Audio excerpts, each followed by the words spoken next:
Hey everybody, another update on the 76 Jeep J10. Haven't been doing like the daily, weekly updates that I used to do. Did kind of quite a bit of work to it recently, so let's dig right in here. You're probably wondering why the hood is in the bed. Well, the Jeep broke down on me a second time this year, and second time, just like the first time, it was lacking fuel. The fuel pump was not pumping fuel properly. I thought maybe it was the fuel pump. It wasn't the fuel pump. I thought maybe that there was a clog in the line because once I limped home the first time, I blew into the line and hooked it back up to the fuel pump, and it worked great. And I've been driving it on and off for about the last month now. It hasn't had any issues. And the second issue is the overheating issue. Since I changed the water pump, it was actually a coincidence, I'll get to that. But when I changed the water pump, it was like 30, 40 degrees out still. The day after I changed the water pump is when it jumped to like 70 degrees, 75 degrees, and it's been 70, 80, 90 since. That's when the temperatures started climbing, and it just wouldn't cool down properly. I thought maybe the water pump was bad, but it's the same exact water pump that's on my Wagoneer, a GMB aluminum water pump. I checked for the flow. The flow looked good when you had the radiator cap off and the thermostat opened up. I tried flushing the thing multiple times using that Prestone flush and all that other stuff. Like 15 times I did that, and it didn't do shit. I swapped the fan clutch. This is actually the fan clutch, and I swapped the fan shroud from my Grand Wagoneer over here. That's the Grand Wagoneer fan clutch. That didn't do anything because I thought the fan clutch was bad, but apparently it's not. So I swapped the radiator over because the brass copper core radiator that was in this thing had some crusty stuff on the three cores. You know, there's three cores in that brass radiator. So it's probably plugged, I was thinking. You know, it didn't look bad from up top, but it's probably bad in the middle and bad in the bottom. I don't know. So I put the cheap AutoZone plastic aluminum radiator that I've had to my Grand Wagoneer now for like the last 5-6 years. I put it on this thing, and immediately it stopped overheating. It's like always 200, 210. It never gets above that, even without a fan shroud. I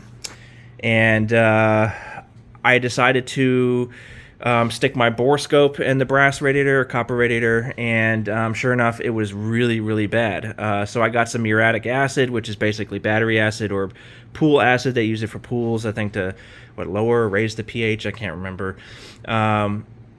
And put it in the radiator. People say to leave it in there for 5-10 minutes.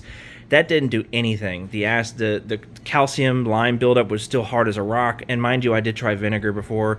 Still hard as a rock. So I left it in there for an hour. And every 10 minutes, I would grab the radiator and swish it back and forth, you know, to up and down to kind of get it into the cores better and kind of, you know, move whatever it's, you know, eating up, I guess. Drained it and started rinsing it with the hose. Did that for like 15 minutes, 20 minutes, and a lot of chunks came out of there, and the water was also white. You could tell that the calcium just like get dissolved into powder.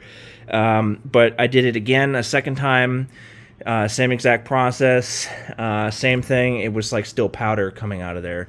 But I rinsed it a third time and a fourth time, and I still get powder coming out of it. So decided to put it into the Wagoneer because I didn't want to like disconnect all the lines and do all this crap and, you know, lose the coolant in this thing because it's getting expensive constantly changing the engine coolant. Yes, I use distilled water sometimes just to test it, you know what I mean? But anyway, put the brass radiator in the Wagoneer and filled it with distilled water. Because I knew the water pump is more than like a water hose, you know what I mean? As far as like it probably will dislodge more, you know, stuff or whatever, and it did. The coolant immediately turned like white, or the water turned white. Flushed it again 3 or 4 times, you know, with the engine's water pump. And finally got sick of doing that, put some actual antifreeze in there, and, you know, drove it to town, and the thing gets to like 200, 210 degrees. The other day, it did get to like 212, 215 degrees. So it's still warmer than this one was when it was in the Wagoneer. But I turned the AC on, sat in traffic for like 10 minutes, you know, or sat in idle for 10 minutes, and it actually cooled better when the AC was on than without, or whatever. It's hard to explain, but it cooled better than this one with the AC on, but with the AC off, this one cools better. It's weird how that works, but with this one, the AC on that engine would be like 220 degrees. With the AC on with this one, it's like 215, 210. So it's kind of the same, I guess, but anyway, it worked. So I don't think it 100% cleared it, because when I put the borescope in there, it still has crusty stuff on there. Probably cleaned it like 70-80%, but it's enough to where it doesn't overheat anymore, and it's like normal operating temperatures. I'm not worried about it anymore. Issue number 2, the stalling. Fuel pump is pumping tons of air. I put the fuel pump, which is the outlet right here, I put it on a hose dedicated to itself in a container of gas down there. And when I stick the hose inside the gasoline, it just like bubbles like a cauldron. So there's tons of air coming out. So the fuel pump is working. It's just, I don't know what it is. I looked at the fuel lines and there's no leaks. So there must be a pinhole leak to where there's no gas leaking out, but there's enough to where it's sucking air through it. So, and just to verify again, I hooked the fuel pump down here, the suction part, into that container, and then the outlet into the container. So basically it was recycling itself, you know, filled up the carburetor bowl just to start the engine, and it was squirting fuel out like a super soaker. So fuel pump is good. Went back there today to check the fuel lines because it's been sitting for a few days, and actually the fuel line was leaking on the C channel inside right here, kind of close to where the fuel tank is. So the old fuel line is, where the hell did I put it? This is part of the old fuel line. From factory, they used 2 sections. This right here is near the fuel tank.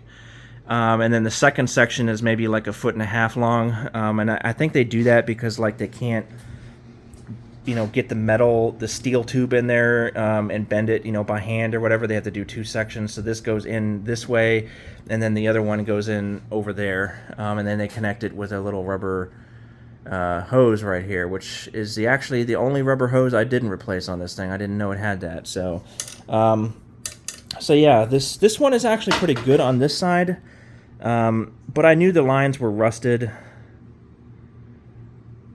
If I can even get this thing to focus, I knew the lines were a little rusty on the inside. This one is actually not bad on the outside, on this length, but when you get to the fuel line closest to the gas tank, that's when it got really bad. I guess I take it back. It's more like, sorry, this is the brake line. Where's the other fuel line? Here's the other fuel line. It's more like 3 feet long, I guess. When it gets to this one, it starts to get pretty crusty. And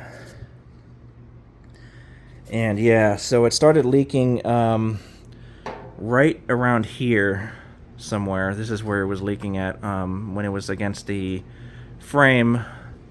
I can't get this stupid thing to focus. I'm sorry, guys. But anyway, it was leaking. The fuel line was leaking. I replaced it with an aluminum line. A lot of people go to aluminum these days, I know. A lot of people believe in the nickel copper lines because they say the aluminum ones can crack. I mean, airplanes use aluminum fuel lines. This is actually the same type of fuel line that airplanes use, so I don't think this is going to crack on me. And it's pretty thick. I mean, it's, if I can get this out holding this with one hand. This is where I cut it. The phone just will not focus, but that's pretty thick. They said it was like 0.7 millimeters thick, so it's thicker than 0.35 millimeters. I don't know if that's true or not, but whatever. I have plenty of extra left over. I can actually use this for the return line if I wanted to, but I don't really care about the return line. That one wasn't leaking. I just replaced the main one. And I'll show you. It's so easy to bend too. Aluminum, I mean, you can just bend this by hand. You see how I'm just like bending it up like that? So easy to do. It was so easy to work with. I did it the proper way. I unbolted it from the frame. I put it back on its you know, mounts down there. It's connected to the secondary or the return line right here underneath the frame.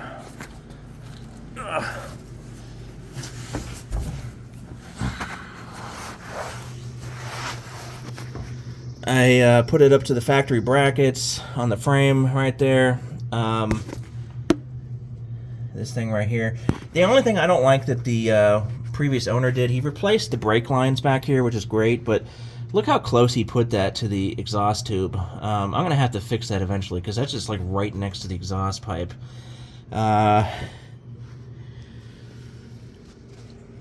So I ran it up to here, and the rest of it is like maybe 1.5 feet, 2 feet of rubber tubing. So, and the reason why I didn't put it further up to the fuel tank was because I also have to flare the thing, and I can't flare it, you know, inside here without, you know, my hands can't fit in there, tool can't fit in there, so it was easier to do it right here. Plus the line was already there, and the line already came out here, so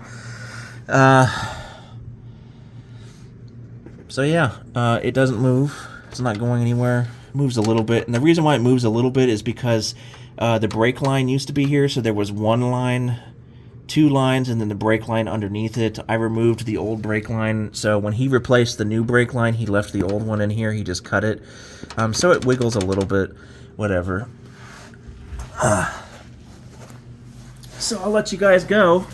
I took it for a test drive. Everything is fine now. No more stalling, no more bullshit. Hopefully this doesn't do it to me again, but from now on I'm going to be taking a socket wrench set with me, because this is the second time it's happened when I didn't have my tools with me and I couldn't take my hood off to gravity feed the fuel, you know, from here to the carburetor. So when it broke down on me the second time, for 15 miles, I was sucking gasoline basically in my mouth multiple times, just to get a siphon going to fill up my bottle so I could pour gas into the carburetor, and every quarter mile it would die.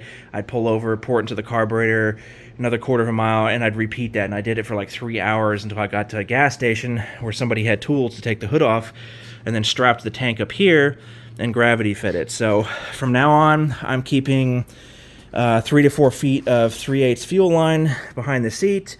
I'm keeping a 1 gallon gas tank with me in the bed.